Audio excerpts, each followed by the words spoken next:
Hello, everyone, and welcome to another episode of the EFL Fantasy Podcast. My name is Angus, And my name is Dan. and we're back with a game week review. I feel like we haven't done a proper sort of game week review in a while. I'm looking forward to sort of actually reviewing game week 37. Unfortunately, there are a number of games we were like, oh yeah, we're going to be able to do a full game week review. Some of the games will not be getting a full review, or the full review won't take very long. Um, but yeah, that is game week 37. Another game week in the books. We're flying towards the finish now. How did you do this week, Dan? Yeah, very good week for me. 97 -4. Captain Mitrovic for 4 points. Vice captain Solanke for 16. Spence 16. McNair 9. Zamora after coming on after being benched 6 points. Carvalho 10. Harry Wilson 12. And Victor 13. Um, to be honest, if I wasn't planning towards blank game week 39, Victor was probably going to go, but I just didn't think it was warranted another a -8. I'd already took out Drama and Billing for Patterson and McNamara from Millwall. So yeah, very very good game week. Only having one Sheffield United, and I think a lot of people had three. Was one of the main reasons, and also Johnson didn't go off. Brennan Johnson, me not owning him, I think I got away with it, to be honest. Yeah, mixed game week for me. At 80 -4, so 76, which was a green arrow. I'm up from 75th to 67th. A little bit of a case of what if. I had Spence, who I brought in this week. He got me 16, McNair 9, Ingram in goal with a nice 6, Carvalho 10, Wilson 12. I bought and vice captained Brennan Johnson, which there also won't be many times where Forest score 4 goals and Brennan Johnson doesn't have a single return. Um, I just had the one Sheffield United Gibbs White, captained Mitrovic, and I had Solanke, but I benched Victor, which is obviously the sort Yeah. of stinger there. Um, I also had Toffolo, who I feel a little bit robbed on. But we'll get into that in when we get into the game review. I feel a little bit robbed on his points, but and Carvalho and Wilson, obviously, we'll talk about Wilson, the goal and the miss in terms of what could have been there. But yeah, it's Green Arrow, and particularly, it feels like a bit more of a bonus given that I benched Victor and still got a Green Arrow. Like I'd probably be more annoyed about it if it had sort of cost me a Green Arrow. Obviously, it could have been better, but it still sort of feels like, oh, it's a good week because I got away with that. Um, so yeah, not terrible, not great, but a Green Arrow is a Green Arrow, and not really sure what I'm aiming towards now, but when I work it out, I'll let people know. Um, I don't think I said that I actually got a green arrow up to 158, 30 places. So very, very good week for yeah. me. But we'll dive into the games in terms of the games that we're going to cover here. So the first one that we've got, speaking of the Sheffield United assets and Victor, is Coventry 4, Sheffield United 1. So Dan, kick us off on this one. Yeah, a bit of a shock result this. Coventry have been quite good against the better sides. Um, and I think they've got the potential to do this to a lot of sides. With the front, they're very attacking, and with that front three of Victor, Godden, and O'Hare, they can click. It's normally the end product that lets them down, especially O'Hare. I think I called him a troll, and he is, and this is why, because he should be getting attacking returns so often, where it's goals or assists. Obviously, in this game, he got 2 goals and an assist. As you mentioned, Victor, and a goal and assist. Um, but it's just this crazy playoff race we've been discussing all day. Um, that everyone's just taking points of everyone, and it's just on the day whoever gets that little bit of luck or scores a wonder goal or things like that will determine who makes the playoffs.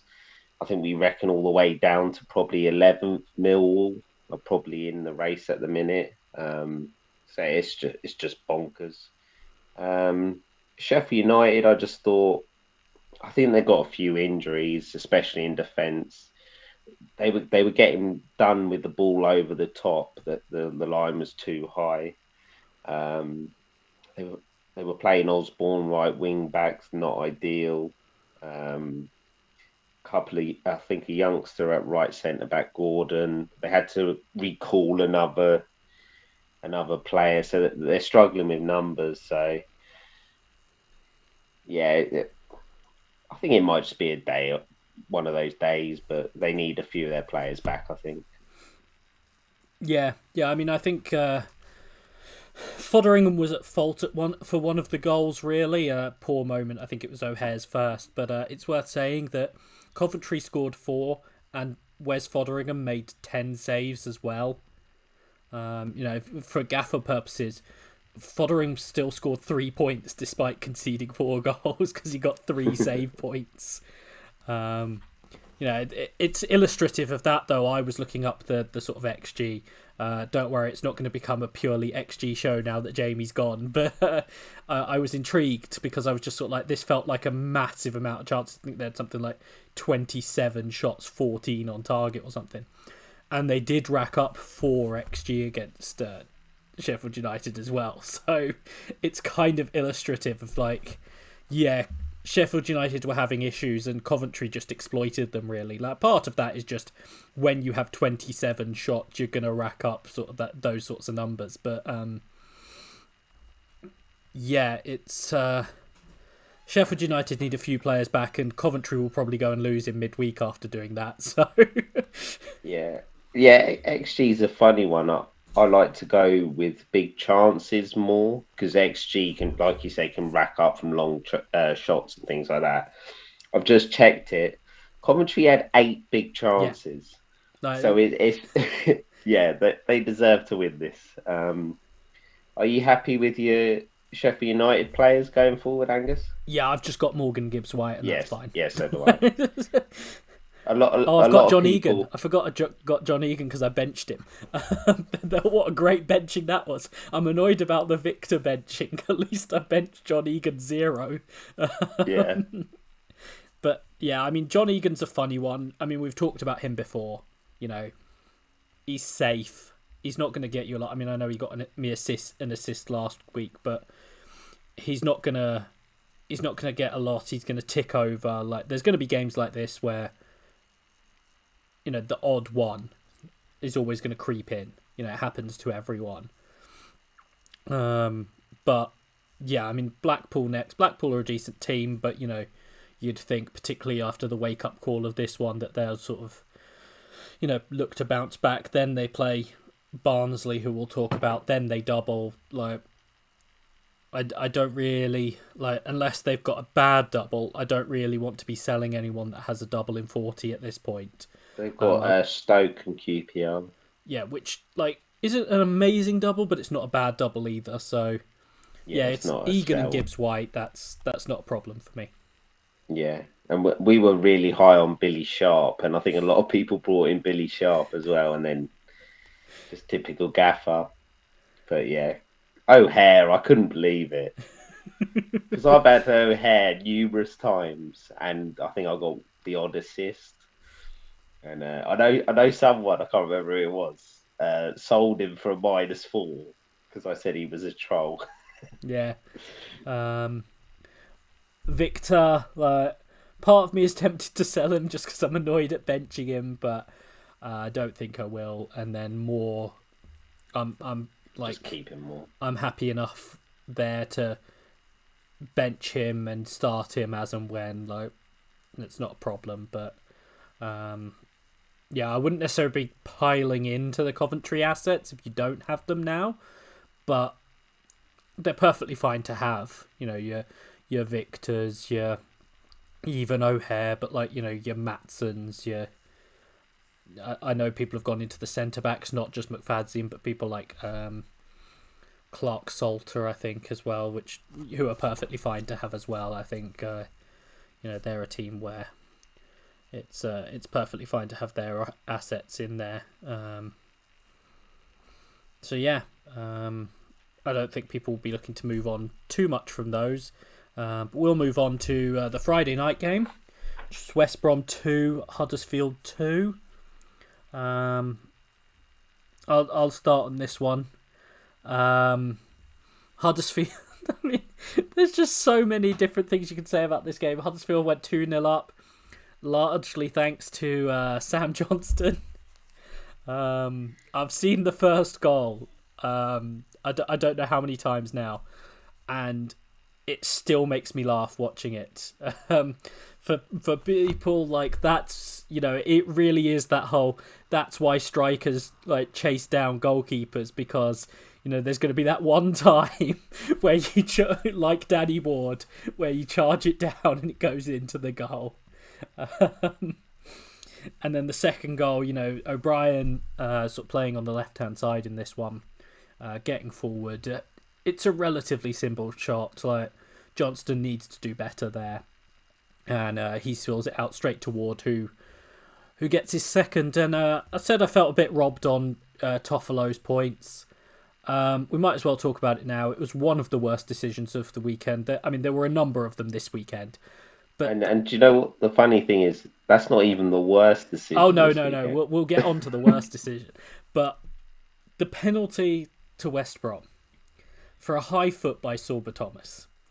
Sorba Thomas goes in. He wins the ball and drops his foot, basically. He actually does exactly the right thing in that he goes in, prods the ball away and drops his foot down. By the time Mauer, who is ducking, gets to him, at highest, Thomas's foot is at like his knee height by then. Doesn't actually make contact with him at all. Mowat goes down holding his face, and the referee gives a penalty. It's just absurd. And Huddersfield were basically cruising at that point, and it completely changed the game. All of a sudden, like West Brom were flying. They got a goal a minute later through Andy Carroll, a good header. And Huddersfield were almost hanging on at the end. Well, they both had a chance, didn't they? Robinson hit the bar, and then Carroll cleared off the line. It would have been a goal. I thought it was going to be 0-0. I mean, I wasn't expecting goals. I know we had one prediction in the chat. I think it was from Kaza, who said that it was going to be 2-0 to Huddersfield, and he was nearly right. Yeah. But yeah, West Brom, I thought they were actually okay in this game. I mean, Huddersfield were handling them pretty well for a while, but I'm gonna say, I don't really get them. I don't they should be better. They've brought in Steve Bruce. It hasn't really improved anything. I mean, now they're just sort of drifting to the end of the season, I would assume. I mean, I said on Twitter, I don't know whether this is going to send them on a little bit of a run or whether they're going to drift to the end of the season. I think I got a couple of responses saying drift along to the end of the season, but they're a very awkward one. Huddersfield will obviously feel a bit disappointed, particularly given the position they were in, but they're still in a good position in the playoff spot. So what did you make of this one? Yeah, pretty much the same as you. I thought it was quite interesting. I was checking to see how many goals Danny Ward has. He's got 13. Yeah. It's just like he's gone under the radar, just pretty much the same as Huddersfield. It was a shame they couldn't hold on, because that would have put quite a bit of pressure on Bournemouth. But that wasn't to be. But yeah, are you going to go for any players for West Brom or Huddersfield apart from Toffolo? No, is the simple answer. I've still got Toffolo. I'm happy to have Toffolo. I may well come off him in 40 because he doesn't have a double. But I'll probably not have him starting in 39 when they play Bournemouth either. But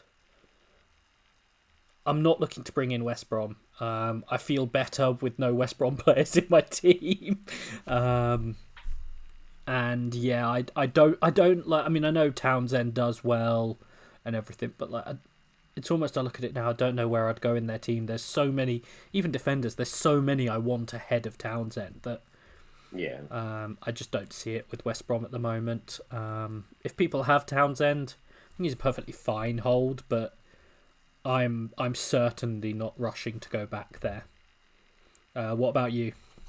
Yeah, pretty much the same. I thought it was interesting how Robinson and Grant played as a two up Yeah. front. We've seen all season that they've got quite a good link up together, but yeah, I've been burned by those two so often this season. I'm going nowhere near them. Yeah, I'm not sure anyone can bring themselves to go with those guys again.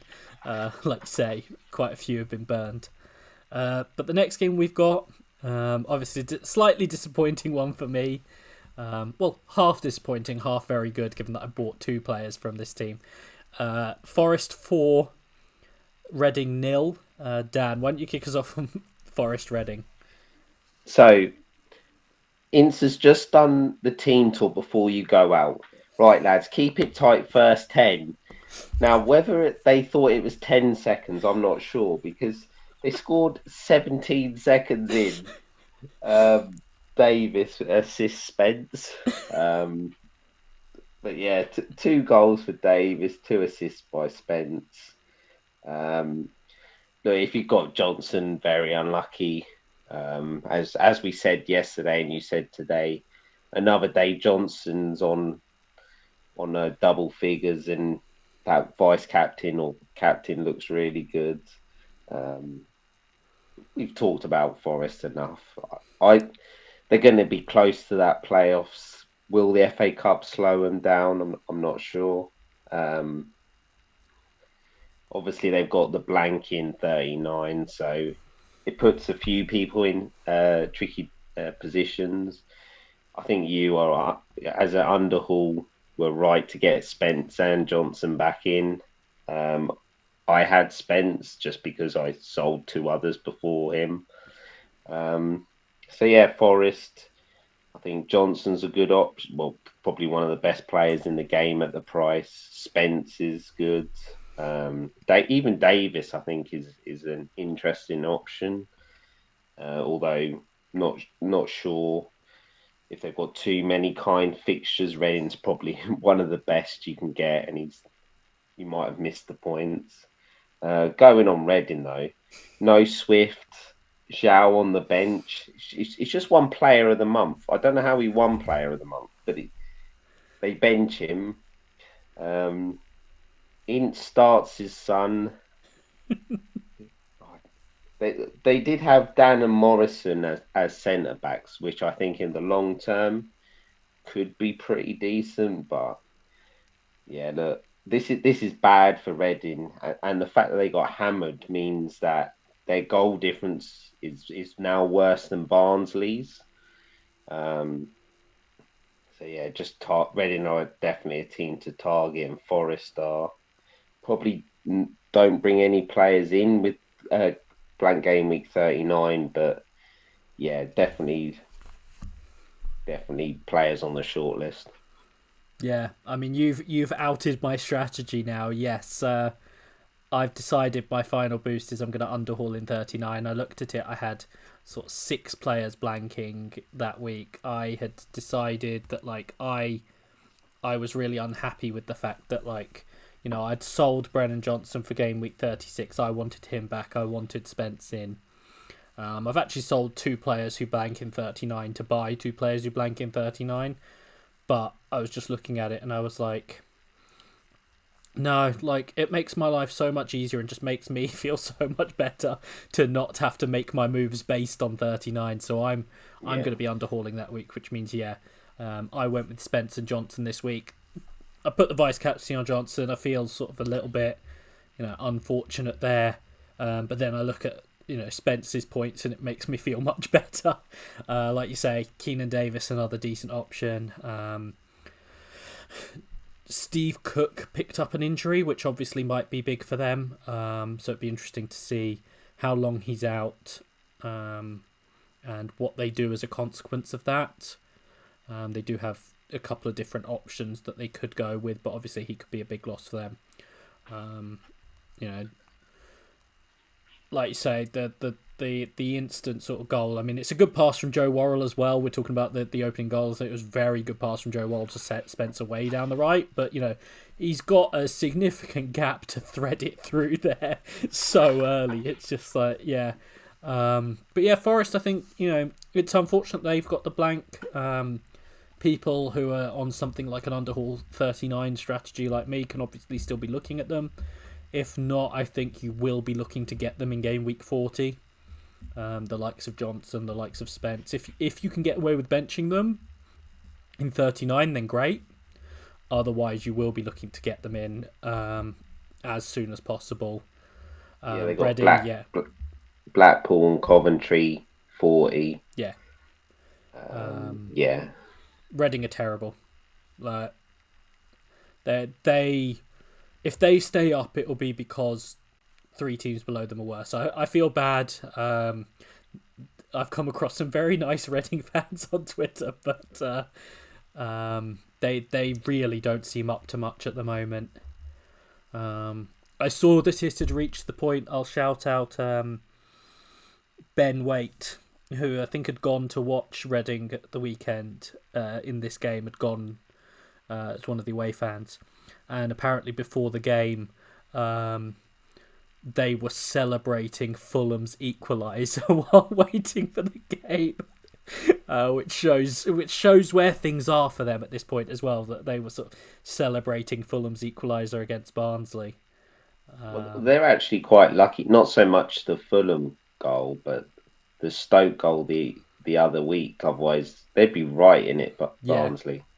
And so I do think there is a concern there. The Swift thing, they kept very quiet. It turns out he had COVID. Again? Yeah. Wow. And I think it was McIntyre. There were 2 of them anyway that had COVID.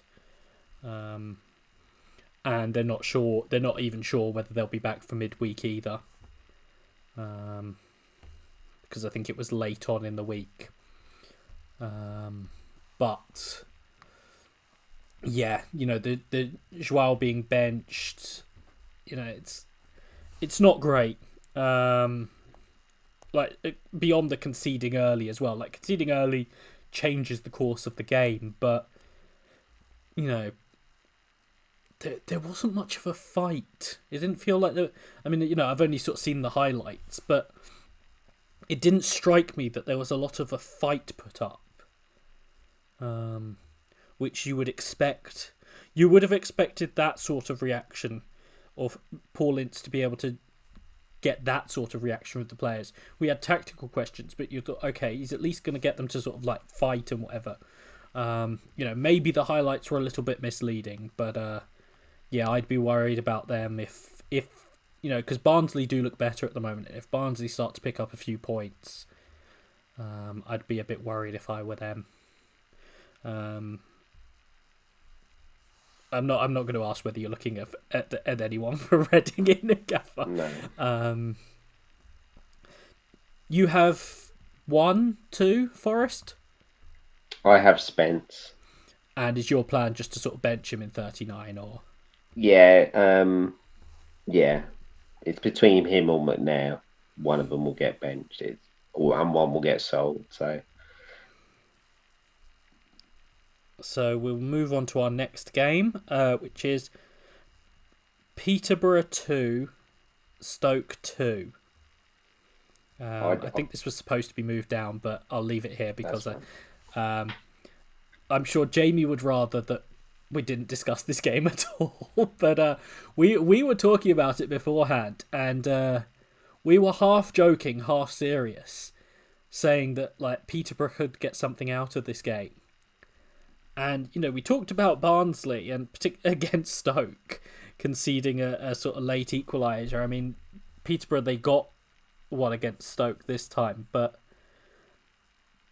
it it wasn't great for Stoke again. But yeah, talk to us about Peterborough Stoke.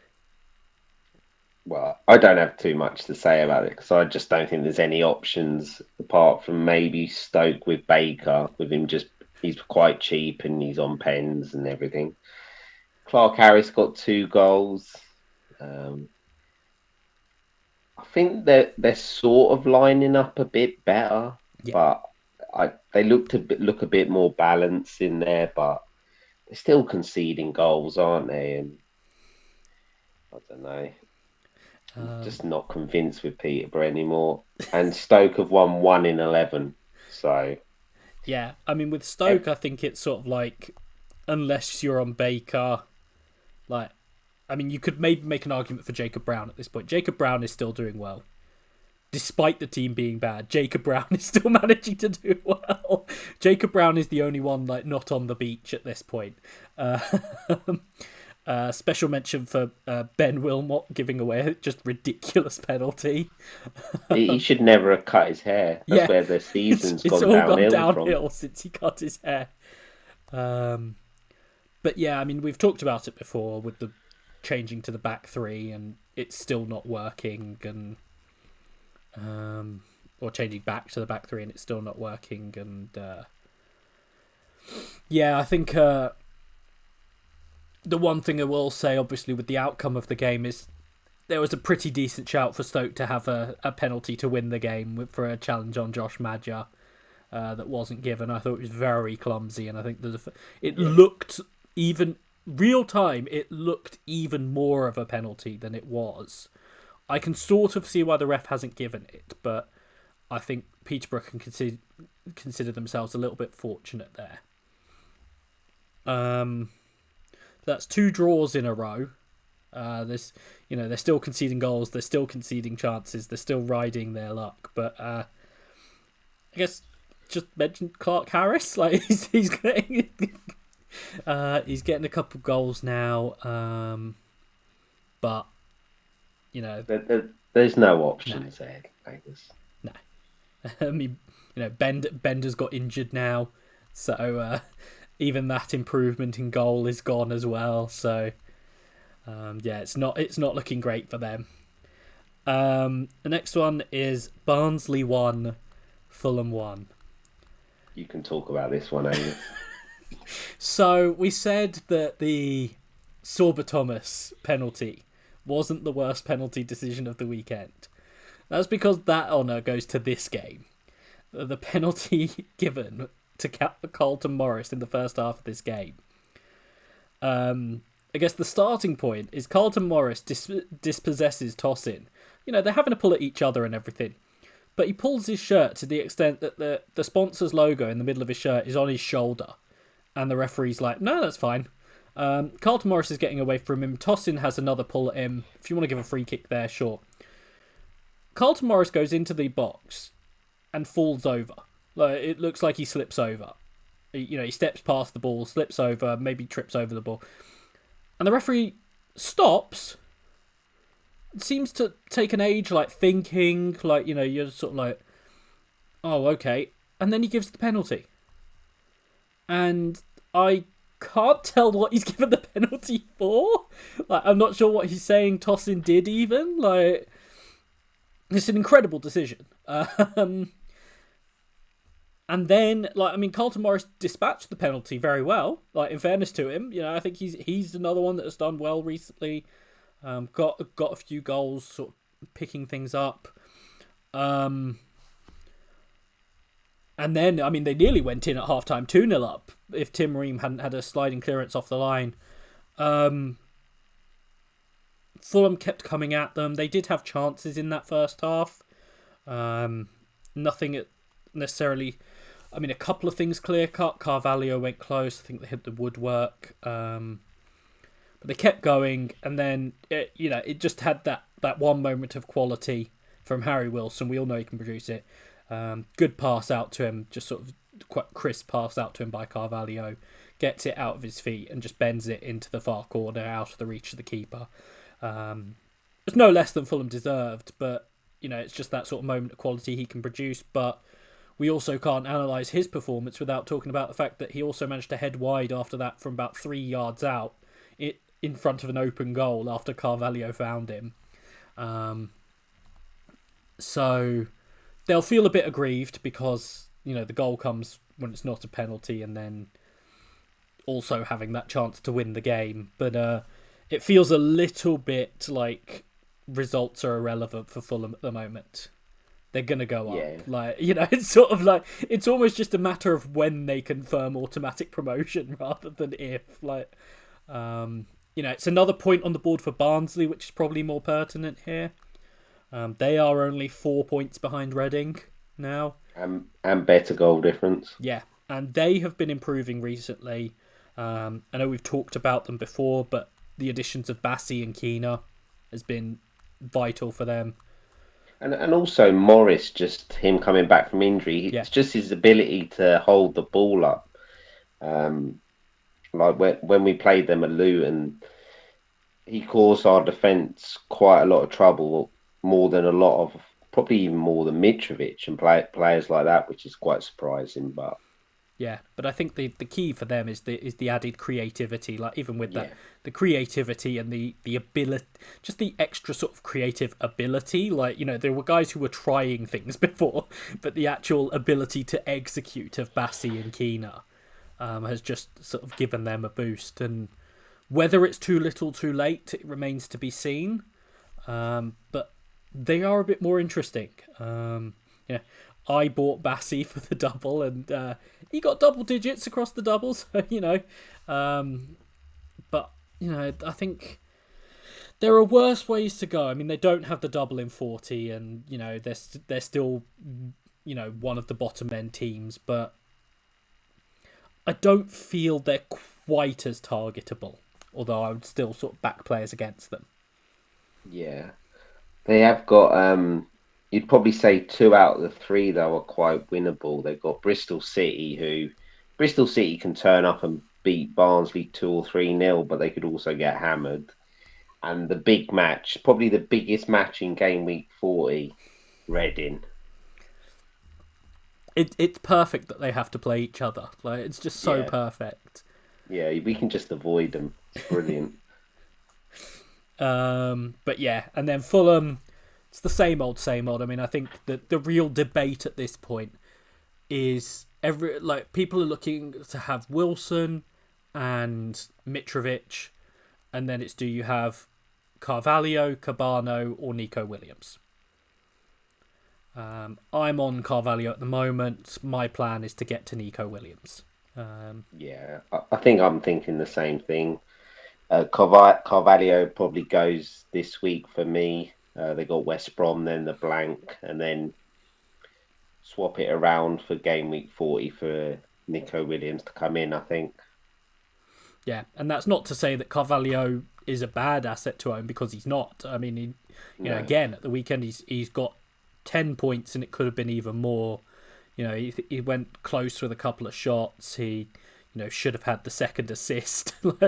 yeah, It's not that he's bad. It's just the way I'm looking is to end up on Nico Williams instead. But I certainly wouldn't say Carvalho is a sell.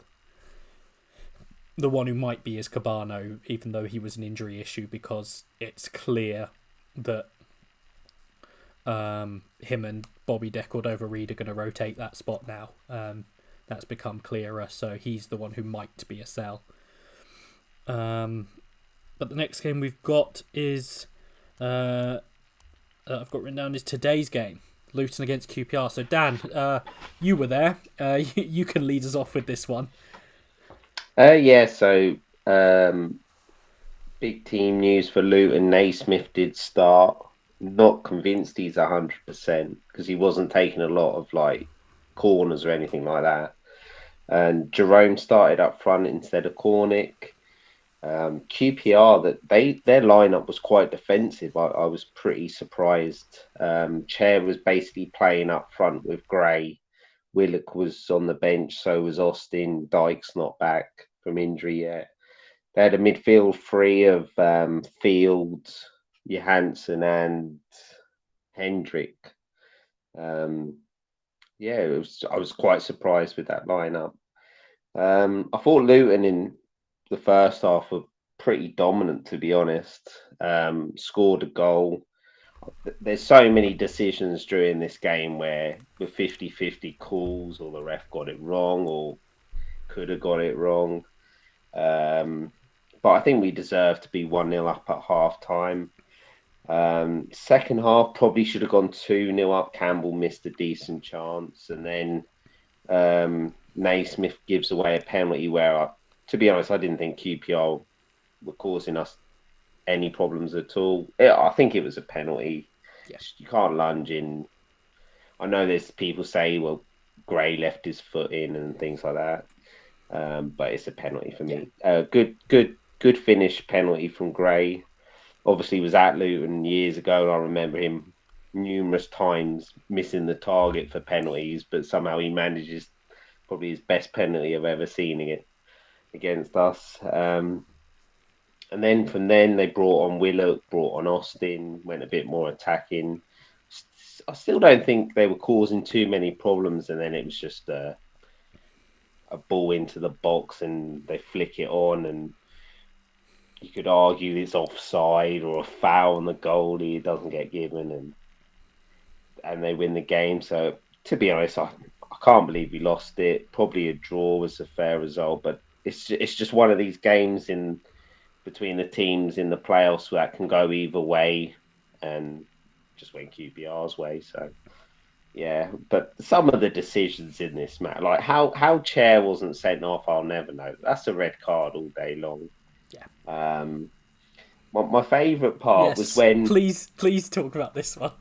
was then we done a long ball and it hits the lino and the lino's on the pitch and they give a throw in to QPR even though it's hit the lino on the pitch. Oh god, it was just a mess. The ref was a nightmare in this game for both teams, to be honest. I don't know what you thought, Angus.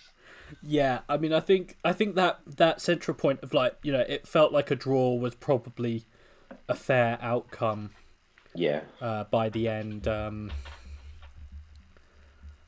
in terms of the sort of key sort of officiating decisions, because it almost feels like that's one of the big ways you have to approach it. It was tight, but Adebayo was offside in the first half of the goal. I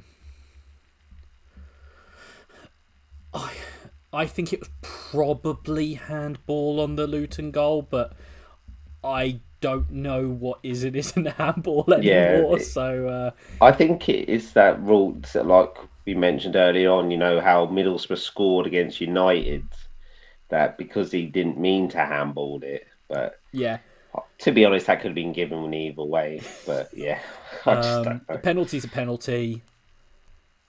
Red card. Before that, Chair should be off. I think he put, like, there's not necessarily the force, and I can't remember which of the centre backs it was, which one of the big centre backs it was. Was it Lockyer? I can't remember. It could have been, but who crumpled in a heap to exaggerate the impact, which is just smart play. But he puts two hands into the guy's face. Like, I'm amazed he hasn't been sent off there. Yeah. And the final goal, I don't think it's a foul on the goalkeeper, but I mean, he's leaning into the keeper, sort of nudging the goalkeeper along, interfering with the goalkeeper, importantly, in a definitely offside position. So yeah, I don't know. I probably would have disallowed it, but it's just one of those things. I'm glad you talked about the throw-in decision, because that was my favourite. But yeah, draw probably would have been fair. It's obviously, particularly given that they've struggled a bit recently, it's a massive result for QPR. Yeah, it is, they really needed that one, I think. I'm not convinced, but I know I haven't been convinced all season by them, but I don't know. I'm still not convinced. Yeah, I I'm think not it'll be convinced interesting to with see what they do selection wise now. yeah. With Willock obviously having been benched today, um, and at some point, Dykes might pass however many fitness tests they've had him do on whatever his injury is. So um, it would be interesting to see. But yeah, I think they really needed that result. In terms of the Gaffer assets, how many do you have from these teams? I have Naismith. Looking to add any more, or Probably not. I think if you've got Naismith, Bree, Adebayo's not a problem. Willock's not a problem either. no? I know I said on the last pod that I thought he was sellable. Oh, he's sellable, but Yeah, he's not a problem. no. I don't think. I wouldn't read too much into him being benched for this one. But if you're looking to sell, or you want an extra degree of form or certainty, then yeah, I'd probably look to move on from him. But he's not sort of a problem. Even the people that are on Bree and Naismith, I don't think that's a bad combination to be on. Like, yeah, you haven't got many points from it today, but even a couple of the deliveries from Bree on another day, you've got more points from him and everything. It's a different story. So And we've seen numerous times this season, if it's a low scoring game, even if they're not involved, Naismith and Bree are going to get bonus. yeah, and I do think they looked a little bit better. I'm still not entirely sure about him, but I did think they looked a little bit better at the back for having Shea back. I don't not oversteer, but No, no, obviously over he's injured. Palmer. But shape, yeah. Even though we only saw Palmer for one game, I really wasn't convinced, and I think it's also just that familiarity in terms of the players in Yeah. front of him. And when you're playing with a guy that you've known or you've been with for like 12 hours, like it becomes a bit of an issue. We'll move on to the next game, which was Bournemouth 2, Derby 0. Dan, do you want to kick us off on this one? Yeah, obviously no billing. First game of his two for 10 yellow cards. Zamora bench, which I was surprised. I know you've been saying for a while that Davis has been doing quite well. Um, Goal was Solanke, and then the second goal was Low. But the main player I wanted to talk about was Anthony. He just looked good form, back to the form he looked earlier on in the season. Obviously, we've been saying all along that he's a striker, which is a bit of a problem because a lot of us will probably have Solanke. On Anthony, probably there is rotation risk with Lowe, Dembele, Christie, even Cantwell, I think, can play it from the left if they wanted to. Um, I'm guessing for Derby, the main thing was probably should have had a penalty at 0-0. Wasn't quite as bad as some of the decisions, but yeah, I just put they're running out of time now. Like you would get into 10 games, maybe 11. I can't quite remember the number of games. Um, got to start winning now, and I think we've They've seen, got 9. yeah, we're starting to see since Jagielka, they're conceding 2 goals in a lot of games now. Um, when they played Luton a couple of weeks ago, that they were pretty solid. They were in the game, but as soon as they conceded the first goal, we really should have we should have won that 3 or 4-0 just because they have to open up and attack, and when they do, they they get overrun really. But yeah, I've got Allsop from Derby. I'm going to keep him. He's fine in certain games. Bournemouth, I've got Zamora and Solanke. I think quite happy with them now. Zamora, I think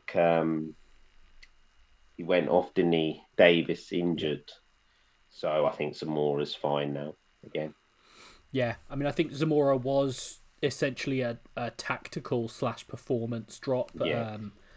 I know I'd been saying for a while, having read the stuff that there was a view that like Leif Davis was closing the gap on Zamora, and that it wasn't going to take as much of a form drop for Zamora to get left out, which I think is what happened. Stacey at right back again because Smith managed to get himself suspended as well. In the game, I mean, Parker still hasn't decided whether he's going to appeal his suspension, which is perfectly Scott Parker. Half the time he can't decide when to make a sub. Exactly.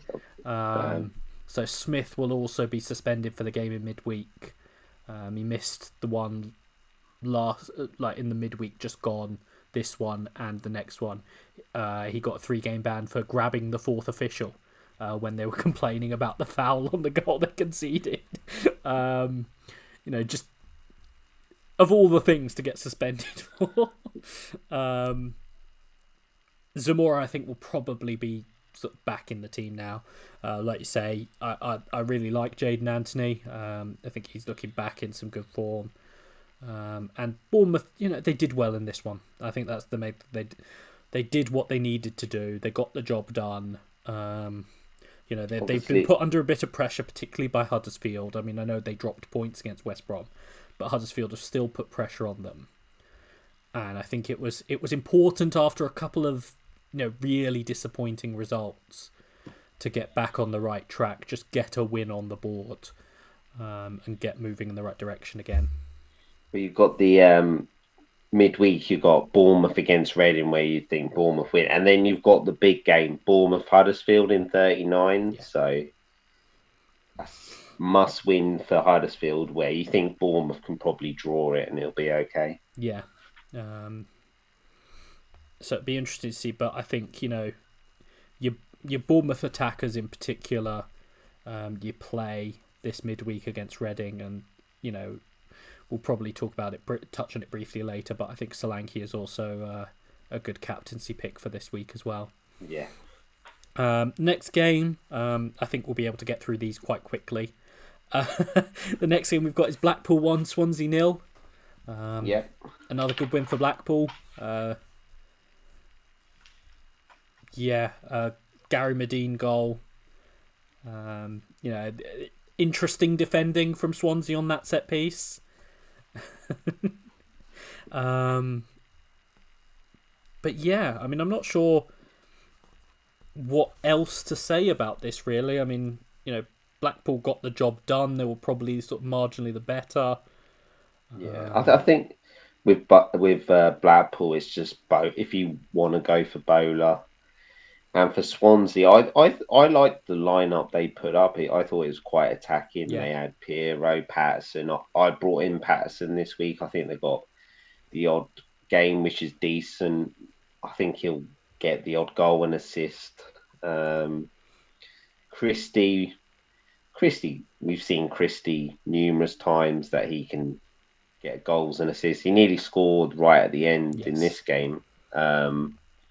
There are options, but I think Swansea, you play your midfielders and attackers against them.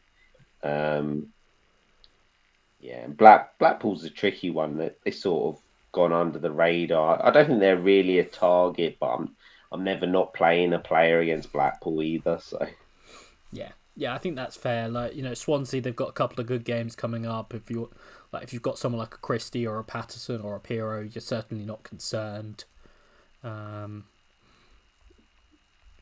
Blackpool, like you say, bowler, that's about it. I mean, there's always a bit of rotation or with the strikers or sort of early changes or anything like that. So I wouldn't necessarily want to go with someone like a Medine, even though he's had a few goals recently. But I think the big thing for them really is it's another 3 points on the board, and I think they're 12th in the league, and it's just sort of like, it's almost just taking a second to say, fair play to Blackpool. They're 12th in the league.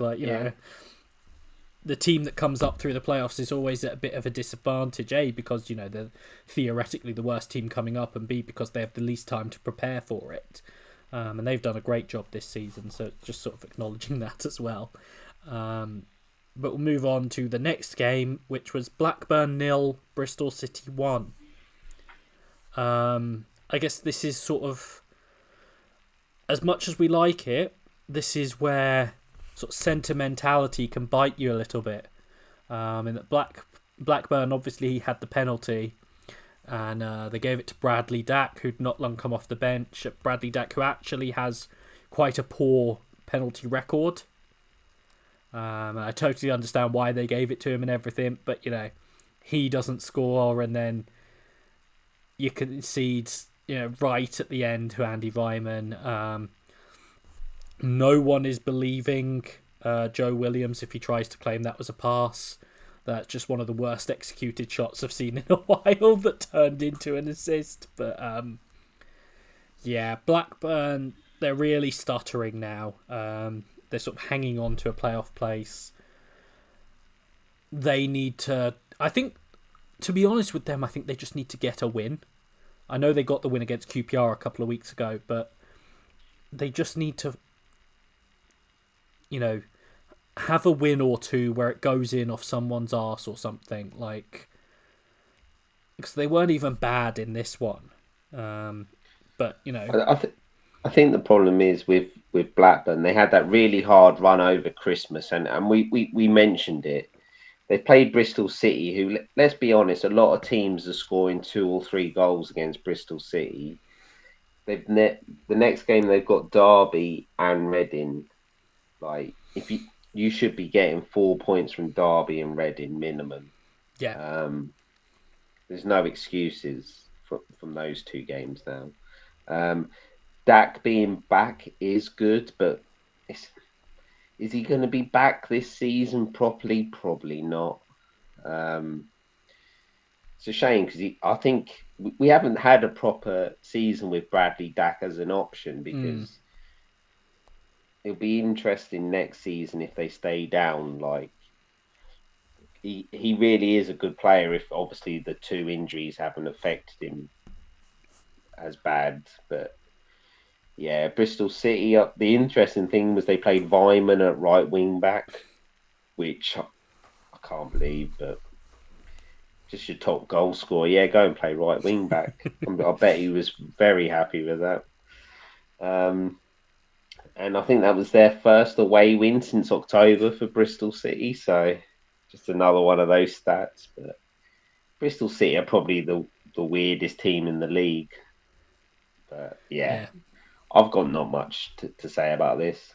No, I mean, I don't think Blackburn's a terrible team to punt on for the next, if you want to. Obviously, they don't double in 40 though, but yeah, I'm not bringing anyone. Maybe a defensive asset. For the moment, I'm not interested in their attack until they start doing the part where they put the ball in the goal more. I'm just not interested. The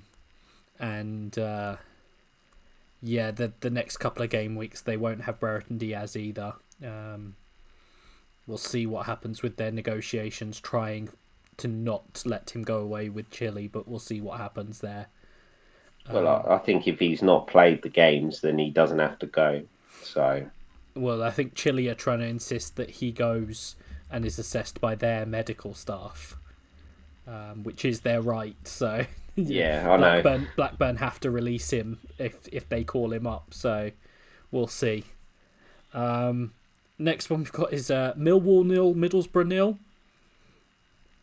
Yeah, just a good, probably 2 good sides cancelled each other out. Millwall's games have been quite low margin anyway, so I'm not surprised it was 0-0. Let's put it this way. Murray Wallace hit the bar for Millwall and Tavernier hit the bar for Borough, so probably a fair result. Yeah. Both teams probably aren't too bothered by it either. Yeah, I mean, the 2 teams whose strength is in their sort of defensive solidity. Competing for that sort of playoff run, and they've both sort of drawn here. Just to serve my agenda, another game where Aaron Connolly starts and Middlesbrough don't score. So just throwing that one out there. Birmingham 0, Hull 0. I think I've got the least amount of notes on this game, I think. I You've think. got more notes on Cardiff Preston. Oh yeah. 3-5-2 for Birmingham. They had Graham and Hernandez as wing backs, and Chong was back playing, who I rate highly. Um, didn't even uh, write any notes for Hull. I think there's just a few teams worse than them, which so they're going to be lucky enough to stay up. Um, that's basically it for those two. I'm not interested in bringing any players in for them. Yeah, I mean, Lewis Potter had a couple of chances. He still looks a bright player. If you've got him, I wouldn't be Yeah, concerned about owning him. He also had a very vital goal line clearance to keep it 0-0. I've still got Matt Ingram. Um, I might well sell him, but it's not necessarily a problem. yeah, They're going to be fine. But yeah, they'll be not necessarily targetable, but they're not targetable. Yeah, they're fine, but there wasn't a lot to say about this game, to be honest. And Cardiff Preston, I'll get my comments out the way, given that you have more to say. I think it was in the second half before the first shot on target of the game or something. So that kind of says it all. I think a lot of people would have anticipated a 0-0 in this one as well. I think there's still good options from these teams. With the 5-3-2 for Cardiff, I like Drama. We've talked about Drama before. Big fan of him. I sold him, but that's a part of sort of a bigger plan. But I still like him as an asset. I know people were looking at Bagan. I think you can't. I think Doughty coming back into the team. I think he started the last couple, so that's sort of the death knell for that one. Someone like Flint is perfectly fine to have as well. But I don't think they double in 40, so that's something you have to bear in mind with them. no, they don't. That's why I got rid of Drama. And yeah, on the Preston side, Daniel Johnson looked decent. He had a decent chance as well. And Cameron Archer, I really like. I think if you were looking at them, those are the two. I probably wouldn't go elsewhere with them. But apparently, you have stuff to say about this one. Well, you basically said most of them. I thought Ikpieso came on and was a handful, like he has been quite Yeah, a lot. 5 clean sheets in 10 for Cardiff, when considering it, they only had one for like the first half of the season, so they're definitely looking a bit better at the back. And just the same with you, I just put Johnson and Archer are the two main options for Preston. And I think the double's not terrible. It's Derby and Blackpool, although they do blank in 39. So maybe, I know we went over it last, midfield dynamos. Johnson's not a terrible option in that, I don't think. yeah, he's an option for me. Obviously, with my sort of looking to move off Yeah, Carvalho to get to Nico Williams, Daniel Johnson is one of the options for me, particularly as I'm underhauling in 39, so I don't need to yeah. worry about him blanking. But that's all the games. Jamie will probably be screaming at us if he was still here, but he's not, so nah. Because coming up on an hour, but we've got the questions to go through. There's a few questions. There's not many questions, so that'll help. The first one we've got here is from FPL Red Arrow. Robin, who said he's got 2 free transfers and doesn't know what to do with them. He's goal festing in 40 and not too many blanks in his team for 39. Who should he target? Basically nothing in the bank. So I'll just do a quick readout of his team. He's got Moore in goal, Williams, McNair, Naismith, Egan, Wilson, Swift, Gibbs White, Mitrovic, Solanke, Sharp, and on the bench he's got Collins, Whiteman, Wallace, and Jabello.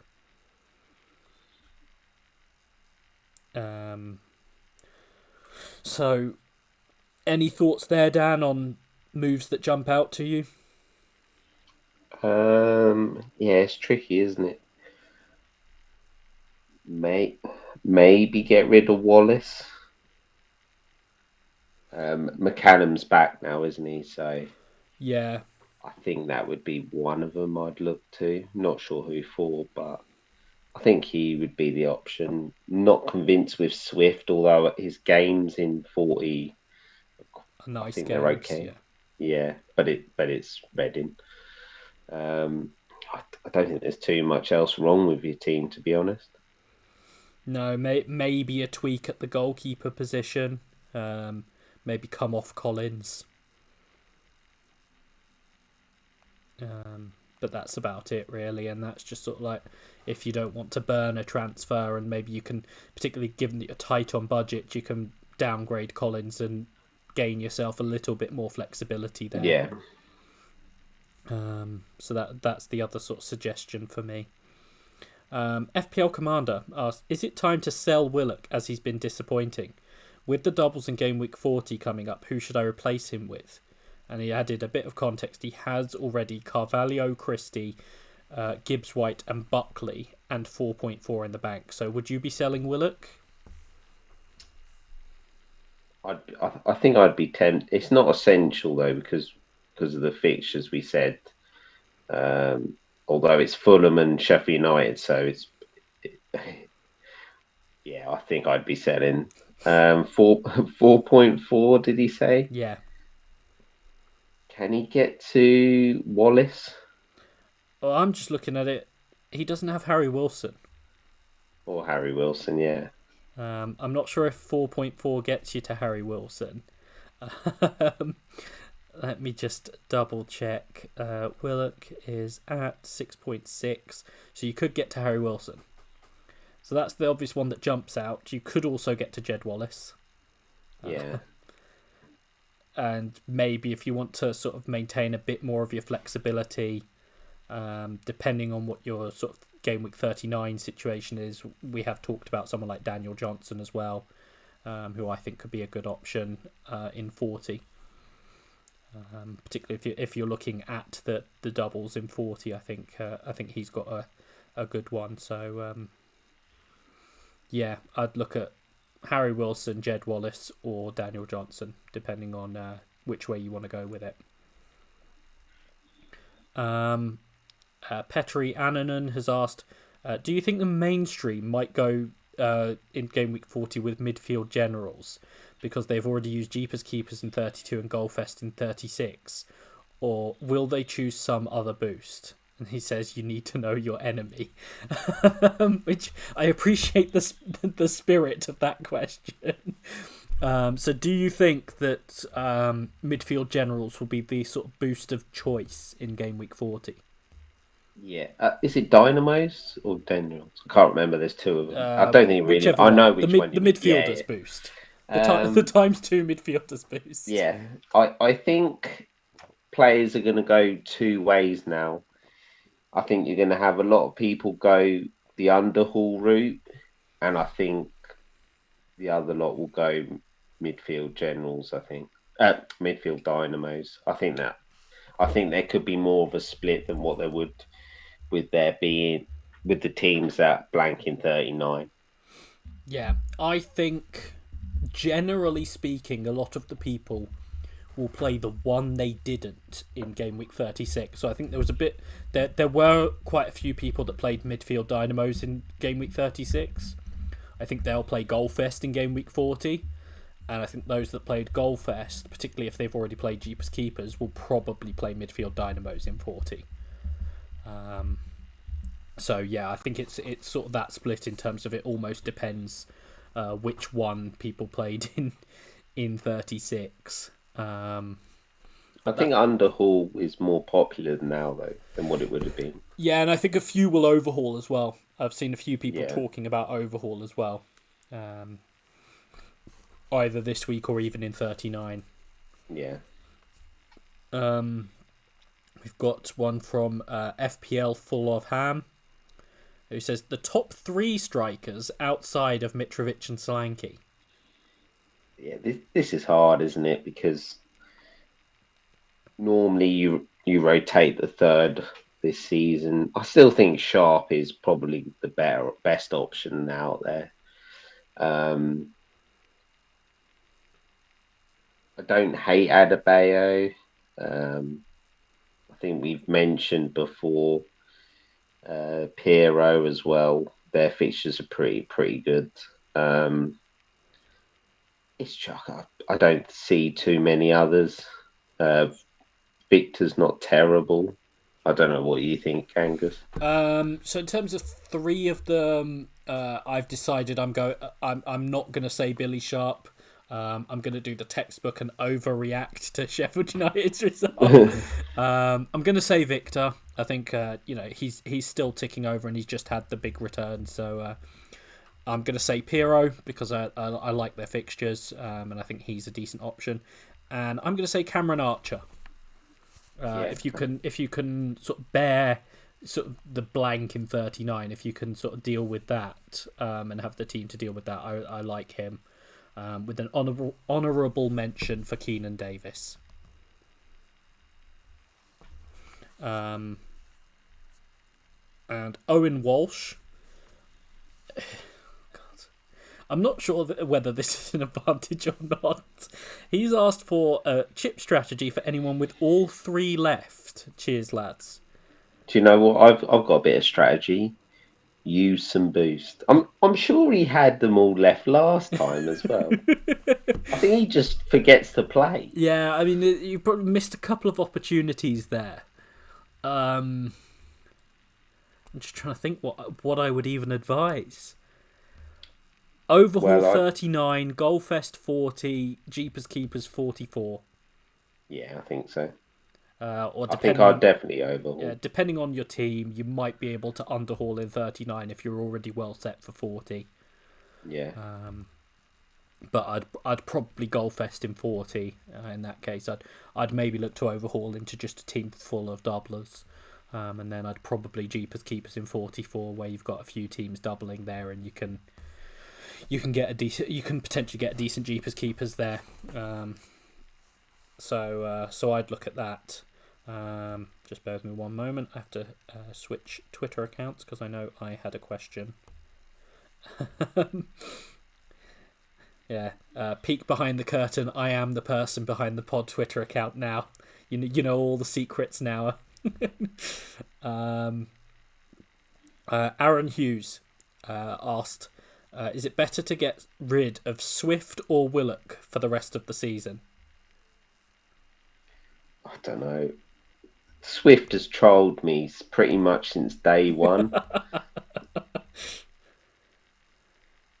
It's hard because I think I'm gonna say because also with Swift with the COVID. I don't know. You go first, Angus. I also have never at any point this season been wrong on John Swift. I'd probably say him, but I've also been saying for the last two pods that Willock is sellable. So, but I They're think probably Willock. both sellable. Yeah, I think if I had to bet on one of them having a run, I'd be more like at some point between now and the end of the season. I feel like it's slightly more likely to be Willock. So if you're selling someone for the rest of the season, I'd sell Swift.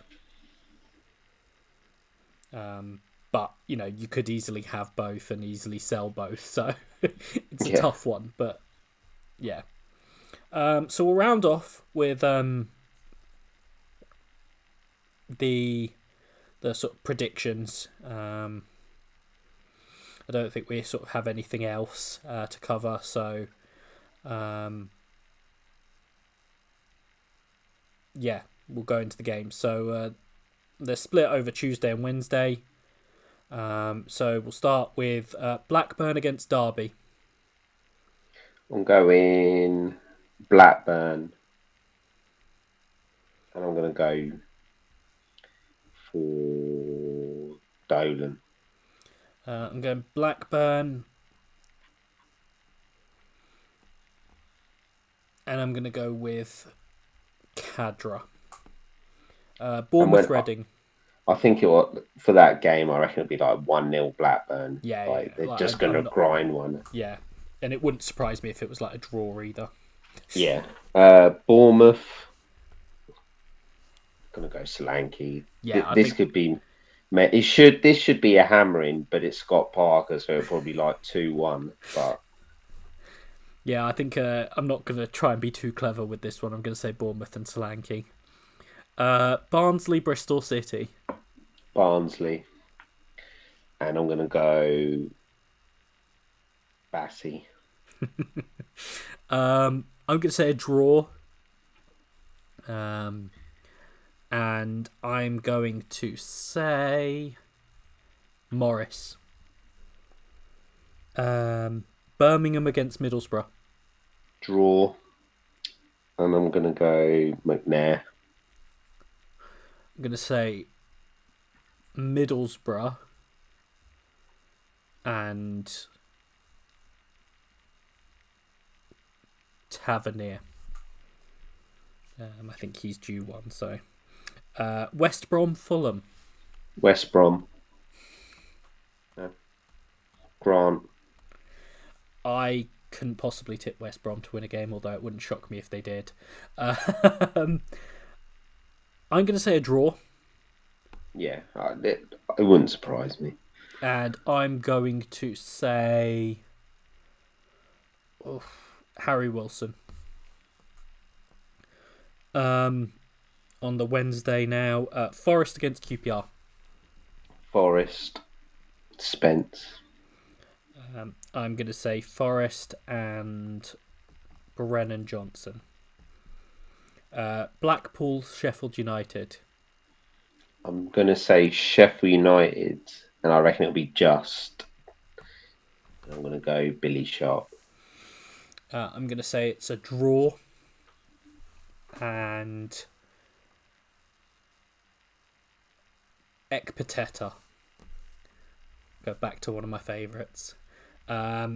Cardiff against Stoke. Cardiff, Ipiazu. I'm going to say Cardiff and Drama. Coventry, Hull. Draw. And I'm going to go McFadden. I'm going to go Coventry and Matson. Luton, Preston. Luton. I'm going to go Adebayo. Going to go Luton and Bree. Millwall, Huddersfield.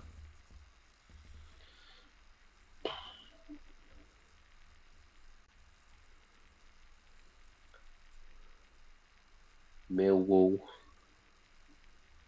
Wallace. Which one? Jed. I'm going to go with the draw. This is just a game where Millwall, you just know Millwall will do it. Yeah. I think it'll be a draw. It'll be interesting. I'm not sure it'll be good. Like the outcome will be interesting. I'm not sure how good the game will be. I'm gonna go with Murray Wallace and Peterborough, Swansea.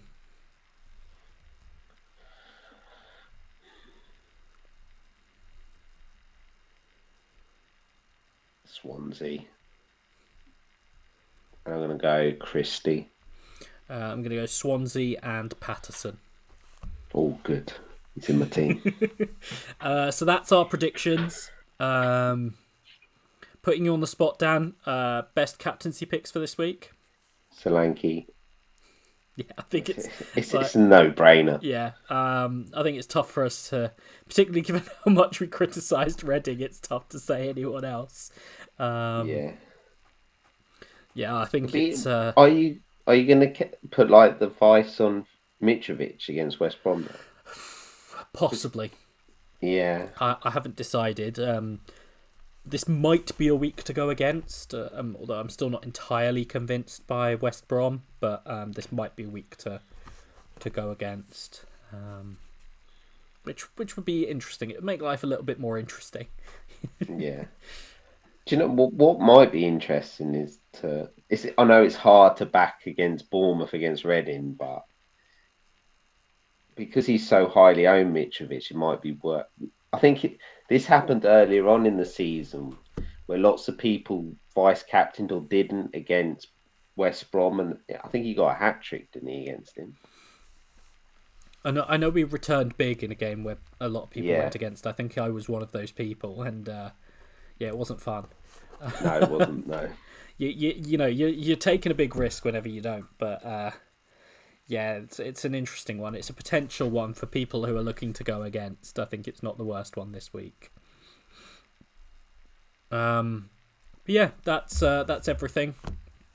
I will also have a more prompt cup update out for you. Obviously, it's this week was the second legs of the last 32, and so I'll have the score updates out and the draw for the next round on Monday. We're recording Sunday night. It'll be out sometime on Monday, ahead of the next game week starting on Tuesday. So if you want to study up on who your opponent has had, then you'll be able to do that before the deadline. We'll be back at you at some point. It might be a shorter pod between game weeks because I think it's this one finishes on Wednesday and the next one starts on Friday. is it? Have they done a Friday? I feel like every week has had a Friday recently, so just sort of guessing. No, it's a Saturday deadline. I love a Saturday deadline. We'll probably do it Thursday then. Yeah. Or So our Rangers playing? They might be. We'll get one out. This is how things get made. But it's a 5:45 kickoff for Rangers, so we'll record on Thursday. Oh yeah, we'll do it Thursday. So we'll be recording again on Thursday. I'll probably get it out for you Thursday night, ahead of Saturday deadline. Hope the game week goes well for you in 38, and we'll speak to you guys again later in the week. So goodbye. Goodbye.